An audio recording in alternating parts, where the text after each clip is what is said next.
Hello and welcome to the channel pharma guru. तो आज हम बायोटेक्नोलॉजी थर्ड ईयर का जो सिक्स सेमेस्टर है उसका एक चैप्टर है। जैसा कि आप जानते हैं थर्ड ईयर में सिक्स सेमेस्टर में 6 सब्जेक्ट्स हैं, तो उसी में से एक सब्जेक्ट है बायोटेक्नोलॉजी। ठीक है, उसका आज एक बहुत इंपॉर्टेंट टॉपिक जो कि बायोसेंसर है, बहुत इंटरेस्टिंग टॉपिक है और बहुत पूछा जाता है, तो उसके बारे में हम थोड़ा सा डिस्कस करते हैं।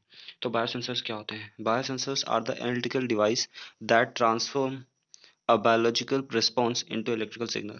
ठीक है, तो बेसिकली बायोसेंसर्स होते क्या हैं? जैसे कि आपको अगर एग्जांपल के तौर पे बताऊं, तो आपने थर्मोमीटर देखा होगा, थर्मोमीटर देखा है ना? तो थर्मोमीटर में क्या होता है कि बायोलॉजिकल रिस्पॉन्स आपकी बॉडी क्या देती है? टेम्परेचर। अगर आपको बुखार है तो बायोलॉजिकल रिस्पॉन्स आपकी बॉडी का क्या है? टेम्परेचर, जो कि हाई हो जाता है। और अब हमारा बायोसेंसर क्या है? थर्मोमीटर, जो कि उस टेम्परेचर को डिटेक्ट करता है ना। अगर डिजिटल मान लीजिए थर्मोमीटर है तो वो डिटेक्ट करके इलेक्ट्रिकल सिग्नल देता है और बताता है कि भाई कितने डिग्री आपका बुखार है या फिर टेम्परेचर है बॉडी का। ठीक है, तो ये क्या हुआ? बायोसेंसर वो एक एनालिटिकल डिवाइस है जो एनालाइज करती है ना। और ट्रांसफॉर्म मतलब क्या होता है? चेंज होता है, ट्रांसफॉर्म करती है। देखिए यहाँ पे ट्रांसफॉर्म करती है, ये यहाँ पे वर्ड लिखा है ट्रांसफॉर्म।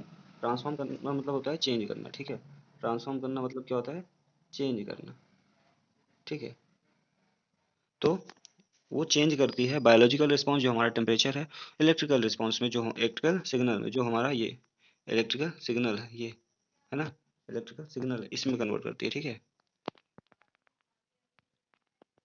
तो एक और डेफिनेशन है इसकी, क्या है कि the word biosensor indicates the combination of two parts. है ना, जो बायोसेंसर है वो बेसिकली टू पार्ट से मिलके बना है, बायो और सेंसर। अगर हम इसको स्प्लिट करें तो ये बेसिकली दो पार्ट से मिलके बना है ना। देखना चाहें अगर हम तो एक पार्ट है ये बायो, ठीक है, और दूसरा पार्ट है ये सेंसर, है ना। सॉरी, एक बायो है, दूसरा सेंसर। ठीक है, तो बायो मतलब क्या होता है? बायो एक बायो एलिमेंट हो गया, एक बायो एलिमेंट हो गया और दूसरा सेंसर एलिमेंट हो गया। ठीक है, तो इन दोनों का मतलब क्या है? देखिए यहाँ पे नीचे एरो डायग्राम के थ्रू मैंने भी लिखा हुआ है कि बायो एलिमेंट मतलब कौन कौन सी चीजें। बायो एलिमेंट्स में आते हैं हमारे, आप बात करो एंजाइम की, आप बात करो एंटीबायोटिक की, माइक्रो ऑर्गेनिजम्स की, न्यूक्लिक एसिड की, या फिर पॉलीसेकेराइड्स की। ये सब क्या है? हमारे बायो एलिमेंट्स है जो कि हमारी बॉडी में ही कहीं ना कहीं पाए जाते हैं या प्रेजेंट होते हैं। ठीक है, एंजाइम्स हमारी बॉडी में बनता है या पाया जाता है, एंटीबॉडी एंटीबॉडी भी, है ना, माइक्रो ऑर्गेनिजम्स भी, कुछ गुड बैक्टीरिया या फंजा जो भी है हमारे बॉडी में होता है, कुछ बाहर से आते हैं।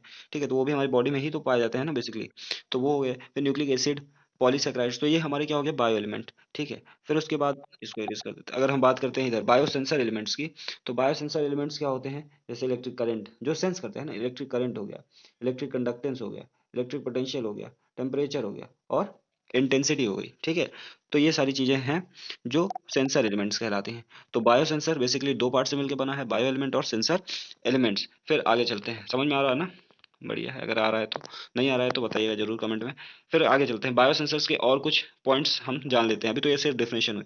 आगे, biosensors are the key tools, है ना, that are supporting our understanding of a particular disease. यानी कि बायोसेंसर्स का यूज करके हम एक पर्टिकुलर डिजीज के बारे में, यहाँ पे देखिए, हम एक पर्टिकुलर डिजीज जो है हमारी, एक पर्टिकुलर डिजीज, उसके बारे में हम यहाँ पे पता कर सकते हैं। एक पर्टिकुलर डिजीज जो है हमारी, उसके बारे में हम पता कर सकते हैं ना। तो ये हमारी बायोसेंसर जो होते हैं, हमें एक पर्टिकुलर डिजीज, जैसे फॉर एग्जांपल अगर हम बताएं तो आपने शुगर पेशेंट देखा है या बीपी, है ना, शुगर डायबिटीज एक बहुत बड़ी बीमारी है ना, वो डायबिटीज ही तो है, मतलब वो सॉरी डिजीज ही तो है। तो उसमें बायोसेंसर्स का क्या रोल है भाई? आजकल डिजिटल मीटर्स आ गए हैं, ग्लूकोमीटर्स जिसे बोलते हैं, है ना। तो वो ग्लूकोमीटर जो है, जो ग्लूकोज की कंसंट्रेशन मेजर करता है, जिससे हमें ये पता चलता है कि इस पेशेंट्स को डायबिटीज है या नहीं, वो किसके थ्रू करते हैं? बायोसेंसर्स के। वो कौन है? ग्लूकोमीटर, जो कि हमारे बॉडी में जो बायोलॉजिकल एलिमेंट है, दैट इज ग्लूकोज, उसको सेंस करता है और इलेक्ट्रिकल सिग्नल में ट्रांसफॉर्म करता है ना। तो यही बायोसेंसर का काम है और यही वो करता है, इसीलिए उसे बायोसेंसर कहा जाता है। तो उसकी मदद से हमने एक डिजीज को आइडेंटिफाई किया, हेल्प हुई हमें, वही इस पॉइंट में हमें बता रहा है। फिर अगले पॉइंट में क्या कह रहा है कि biosensors play a vital role in several drug discovery. अब हम जब ड्रग की डिस्कवरी करते हैं, है ना, कोई ड्रग बनाते हैं, नहीं बनाते हैं, तो उसमें भी जो बायोसेंसर्स होते हैं वो हमारे हेल्प करते हैं कि इसमें कौन सा केमिकल है, केमिकल कंपाउंड है या क्या है, तो उसमें भी हमारा जो बायो सेंसर्स है वो एक वाइटल रोल प्ले करते हैं। फिर बायो सेंसर्स के कुछ और नाम जैसे अभी मैं बता रहा था, तो उसमें बायो चिप्स जो मार्केट में अवेलेबल है और आपको पता होनी चाहिए, बायो चिप्स हो गया, ग्लूकोमीटर हो गया, रेजोनेंट हो गया, इम्यूनो सेंसर हो गया, बायो कंप्यूटर हो गया, और मिरर्स हो गया। ठीक है, अब अगर हम बात करें आगे चल के वर्किंग ऑफ बायो सेंसर की, तो या प्रिंसिपल ऑफ बायो सेंसर्स की। ठीक है, तो बेसिकली किस प्रिंसिपल पे वर्क करता है, अभी तक हमने सिर्फ इंट्रोडक्शन देखा बायो सेंसर का, अब आगे देखते हैं प्रिंसिपल ऑफ बायो सेंसर। ये बहुत बड़ा नहीं आएगा, लेकिन इतना तो आपको पता होना चाहिए कि डेफिनेशन क्या है और उसकी एप्लीकेशन क्या है ना। तो बहुत इंपॉर्टेंट है और जरूर आता है और आएगा। ठीक है, तो प्रिंसिपल देखते हैं। The principle of bio sensor involves the sorry immobilization of biological substance through covalent bonding और नॉन कोवेलेंट बॉन्डिंग। ठीक है, यानी कि प्रिंसिपल क्या है कि जो बायो सेंसर्स होते हैं वो उनमें इमोबिलाइजेशन ऑफ बायोलॉजिकल सब्सटेंस, यानी बायोलॉजिकल जो सब्सटेंस होता है, इमोबिलाइजेशन मतलब किसी चीज से बंधा हुआ। मोबिलाइजेशन मतलब क्या होता है, मूव करना, और इमोबिलाइजेशन मतलब मूव ना कर पाए, है ना। अभी हमें आगे चल के एंजाइम इमोबिलाइजेशन पढ़ना है, वहां हम एक सपोर्ट से एंजाइम को बांध देते हैं या पकड़ कर रखते हैं, जिससे क्या होता है कि एंजाइम मूव नहीं कर पाता और हम रिएक्शन में जब चाहे तो एंजाइम को एंटर कराते हैं और जब चाहे रिएक्शन करवा के बाहर निकाल लेते हैं। तो यहाँ भी यही है कि इमोबिलाइजेशन हम कराते हैं जो बायोलॉजिकल सेंसर्स है उसमें, जो बायोलॉजिकल सब्सटेंस को लेके। ठीक है, सो अब आगे थ्रू कोवेलेंट बॉन्डिंग या नॉन कोवेलेंट बॉन्डिंग। अब जो हम इमोबिलाइजेशन कराते हैं, यानी कि जो हम एक तरह से अभी बताया ना, सपोर्ट से जोड़ के रखते हैं तभी इमोबिलाइजेशन होगा, पकड़ के रखते हैं ना,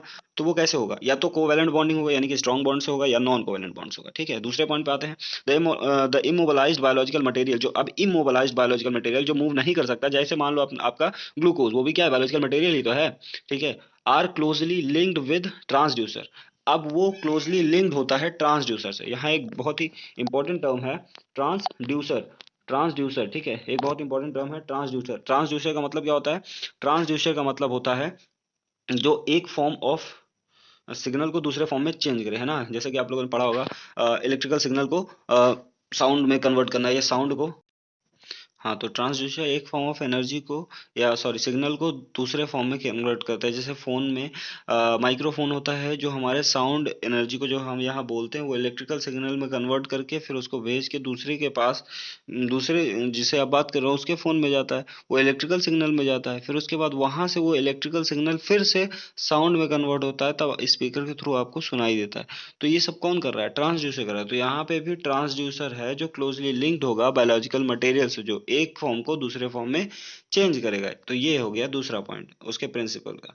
तीसरा पॉइंट क्या है, the then the analyte attached to the element, this forms a bound analyte which turn to electronic signal that can be measured, है ना। फिर जो एनालाइट होगा वो अटैच होगा एलिमेंट से। तो इससे पहले आप एनालाइट नहीं पता होगा क्या होता है, तो एनालाइट हम बता देते हैं कि क्या होगा। देखिए यहाँ पे हम नोट में लिख रहे हैं कि एनालाइट क्या होगा, ए सब्सटेंस और chemical constituent that is undergoing analysis. एक ऐसा सब्सटेंस या केमिकल कॉन्स्टिट्यूएंट जो जिसका हम एनालिसिस करेंगे, है ना, उसको बोलते हैं एनालाइट। जैसे कि मान लो आप ग्लूकोज। फिर उसके बाद ट्रांसड्यूसर भी नीचे डेफिनेशन हमने लिखी है, आप देख सकते हो, वही चीज है जो बताया है। ठीक है, फिर बायोलॉजिकल सब्सटेंस। सो यहाँ पे हम क्या करेंगे, वो ट्रांसड्यूसर से क्लोजली लिंक्ड हुआ, फिर उसके बाद एनालाइट जो है वो अटैच्ड होगा एलिमेंट से, फिर this forms the bound analyte which turns the electronic signal that can be which turn to the electronic signal that can be measured, और उसको बायोलॉजिकल रिस्पॉन्स को इलेक्ट्रॉनिक सिग्नल्स में मेजर कर लेगा। अगर हम इसको एरो डायग्राम के थ्रू समझे, तो जो एनालाइट होगा प्लस इमोबिलाइज्ड बायोलॉजिकल मटेरियल या सब्सटेंस होगा प्लस ट्रांसड्यूसर होगा, ये तीनों मिलके बनाएंगे क्या, बाउंड एनालाइट। सिंपल सी बात है, यही है पूरा प्रिंसिपल। आप इसको भी याद कर लो ना तब भी बहुत है ना। फिर वो बाउंड एनालाइट बनाएगा, फिर बाउंड एनालाइट जो है बायोलॉजिकल रिस्पांस बनाएगा, और फिर यानी कि बायोलॉजिकल रिस्पांस देगा भाई। बाउंड एनालाइट जो है वो बायोलॉजिकल रिस्पांस देगा, और बायोलॉजिकल रिस्पांस जो है वो कन्वर्ट होगा इलेक्ट्रिकल रिस्पांस में, किसके थ्रू, ट्रांसड्यूसर के थ्रू, और फिर वहां से हम आप उसको क्या कर लेंगे, मेजर कर लेंगे। तो यही हमारा रोल है बायो सेंसर का। तो आशा करता हूँ ये वीडियो आपको पसंद आई होगी, आपको समझ में आया होगा। अगर कोई सुझाव है या कमेंट बॉक्स खुला है, आप वहां आके अपनी राय दे सकते हैं। धन्यवाद। कीप सपोर्टिंग अस और सब्सक्राइब करना ना भूलें। धन्यवाद।